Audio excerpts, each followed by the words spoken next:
18,000 కోట్ల రూపాయలు 22,22,663 మంది రైతులకు 2 లక్షల అప్పున్న ప్రతి రైతుకు మాఫీ చేసిన నేను. దాని సంపూర్ణంగా బట్టి విక్రమార్క గారు సహకరించిన అన్ని దిక్కులు ఉన్న రూపాయి బిగబట్టి 18,000 కోట్ల రూపాయలు వాళ్ళ ఖాతాలు వేసినాం. 2 లక్షల పైన ఉన్న వాళ్ళకి ఆ పైన మీరు కట్టే మిగతా ఇస్తామని చెప్పినాం. రైతు రుణమాఫీ జరగలేదని ఇలా దిక్కుమాల నోటి దీక్ష పెట్టిండు. ఇక ఏమనాలి చెప్పు. 10 ఏళ్ళల్లో మీరు ₹1,00,000 రుణమాఫీ చేస్తామని ఎప్పుడు చేయలే.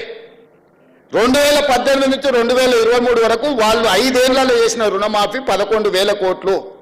25 రోజుల్లో మేము చేసిన రుణమాఫీ 18,000 కోట్లు. చర్చిద్దామా చెప్పండి, అన్ని వివరాలు ఇస్తా. ఇవాళ ఎవరికి రుణమాఫీ జరగలేదంటే 2 లక్షల పైన ఉన్న రైతులకు రుణమాఫీ జరగలేదు. ఆ పైన ఉన్నది బ్యాంకుల గట్టూరి, మిగతాది మేము ఇస్తాం. నేను 2 లక్షలు ఇచ్చినా నీకు రుణమాఫీ జరగదు, ఇప్పుడు నీ అప్పు అట్లనే ఉంటుంది.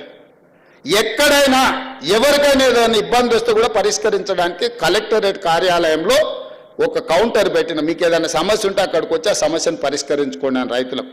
నేను రైతులకు విజ్ఞప్తి చేస్తున్నా, రోడ్ ఎక్కకండి, కలెక్టర్ ఆఫీస్కి పోండి. మీకు ఏదైనా సమస్య ఉంటే వీళ్ళని సన్నాసులను నమ్ముకున్నారంటే మీరు మన్ను పోసి అంబలి కాసుకునే పరిస్థితి అవుతుంది. కలెక్టర్ ఆఫీస్కి పోయి కలెక్టర్ ఎదురు కూర్చొని, సార్ నాకెందుకో నాదేమన్నా అక్షరం తప్పు పడ్డదా, లేకపోతే నాకు 1,00,000 ఎందుకు రాలేదు అంటే కలెక్టర్ని అడగండి. 2 లక్షల పైన ఉంటే 5 కట్టి తీసుకురండి, ఇస్తా.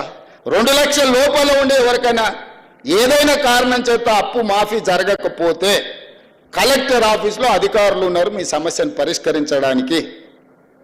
కాబట్టి దయచేసి ఇక్కడున్న కాకా అభిమానులందరికీ, కాంగ్రెస్ పార్టీ కాకా కుటుంబం, ఈ పార్టీకి కష్టం వస్తే మీకు అందరికి కష్టం వచ్చినట్టే, మనందరికి కష్టం వచ్చినట్టే.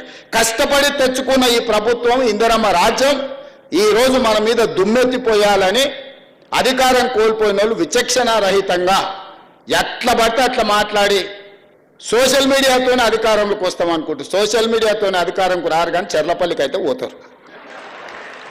నేను గ్యారెంటీగా చెప్తున్నా, సోషల్ మీడియాతోనే అధికారంలోకి వస్తామని కలలుగా అంటున్నట్టున్నాడు ఆయన.